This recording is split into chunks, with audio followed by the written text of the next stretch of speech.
Debemos ser conscientes que la esclavitud de los negros, ahora nos vamos a dedicar a la esclavitud de los negros, existió en África mucho antes que en América, siendo que en Egipto, en el curso de la historia, mantuvo lazos con Sudán y Abisinia, de donde se nutrió gran parte de su mano de obra esclava negra. Por su parte, en la Grecia clásica, en Roma y en el extremo oriente mediterráneo, los esclavos fueron durante largo tiempo la base de la población esclava. Los eslavos fueron la base de la población esclava. Y el término esclavo parece provenir justamente del patronímico de estos pueblos. Atenas fue tomada por los turcos en 1456. La península de Morea en 1460. Bosnia en 1462. Herzegovina en 1481. Este avance de los turcos se nutre de la mano de obra proveniente de los pueblos sometidos, cuyos miembros son vendidos en los distintos mercados de esclavos. Cantidades enormes de esclavos rusos y a veces de polacos llegaban por su mediación hasta Constantinopla, donde eran muy apreciados y eran pagados a muy buen precio. Estas batidas para aportar mercancías humanas eran tan importantes que en 1591 Giovanni Botero las señala como una de las causas de la escasa población de Rusia.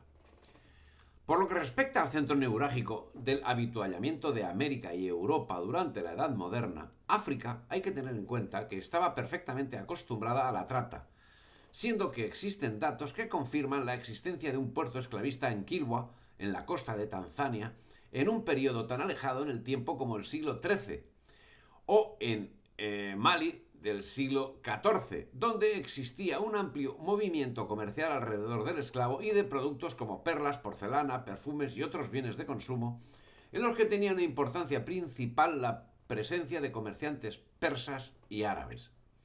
Se importaban tantos esclavos negros como esclavas blancas del Mediterráneo oriental. Los hombres tenían muchas funciones como sirvientes, mineros, artesanos o incluso soldados.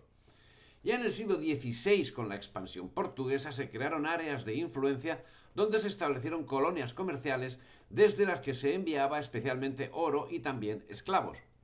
En este sentido, aunque el aspecto cuantitativo empieza a ser significativo en el siglo XVI y sobre todo en el XVII y XVIII con la participación en la trata de los países noreuropeos, se puede señalar como el origen europeo del comercio organizado e institucionalizado de esclavos negros el año 1441, cuando Atam Gonçalves capturó 12 esclavos, los llevó a Lisboa como regalo para el príncipe Enrique el Navegante.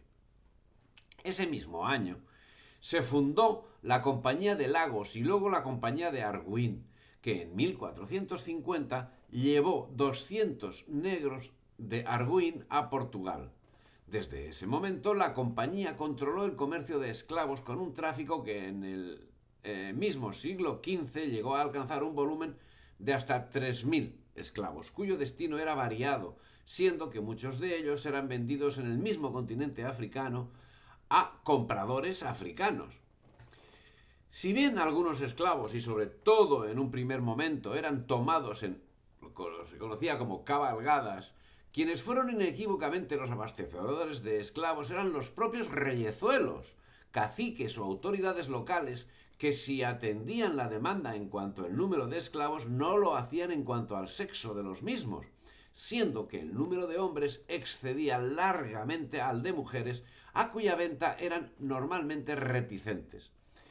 También en el siglo XVI, en plena guerra contra el Islam, corsarios españoles con asiento en Canarias hacían incursiones en África a la caza de bereberes, cuyo destino serían los ingenios de azúcar de las islas. Por una serie de circunstancias, como el Tratado de Tordesillas de 1494, que trazaba la línea divisoria entre España y Portugal para las exploraciones de nuevas tierras, la corona de Castilla y de Aragón no tomó parte en el tráfico. Pero en 1502 Nicolás de Obando obtuvo un permiso para trasladar negros del sur de España a la Española. La procedencia de estos negros puede ser variada, pero necesariamente tiene que estar presente la circunstancia del tráfico hasta Portugal, desde donde pasarían a la corona de Castilla. el número de esclavos era forzosamente limitado, a pesar de los intentos de varios personajes que, como Fray Bartolomé de las Casas, instaban para que fuesen importados a la española para atender el trabajo de las minas. Esos intentos, siendo que Fray Bartolomé de las Casas era protegido de la corona, no tardaron en fructificar, siendo que en 1518 Carlos I autorizó el traslado de 4.000 negros con el fin de suplir la población autóctona que estaba sucumbiendo a los efectos de la viruela, enfermedad a la que la raza negra se mostraba resistente. Un prominente funcionario de la Española insistía en 1518 que le debía ser concedido el permiso para traer negros que constituían una raza robusta para el trabajo en lugar de nativos, pues estos eran tan débiles que solamente podían ser empleados en tareas que requerían poca resistencia, tales como cuidar de los campos de maíz o las granjas. Pero si en estos momentos el tráfico era de baja intensidad, estaba destinado a cambiar el sentido cuando en 1553 salió de Londres el primer barco de tráfico negrero británico, que no tardaría en cubrir la ruta transoceánica. Tan solo 9 años más tarde, el pirata, naturalmente inglés, John Hawkins, saltándose todas las leyes, transportó a las Antillas el primer cargamento de esclavos africanos, consiguiendo vender su carga a espaldas de las autoridades españolas. Por ese tiempo, el Mediterráneo era un mar abonado para la captura y el tráfico de esclavos. Flotas berberiscas atravesaban el mar combatiendo a los navíos cristianos que encontraban y capturando la tripulación y pasaje que inequívocamente pasaría a los mercados de esclavos del norte de África, desde donde serían distribuidos a sus diversos destinos y menesteres, siendo especialmente codiciadas las mujeres, cuyo destino principal sería algún harén, y los jóvenes que con harta frecuencia serían sodomizados. Si te ha gustado el vídeo, dale me gusta, difunde y suscríbete al canal.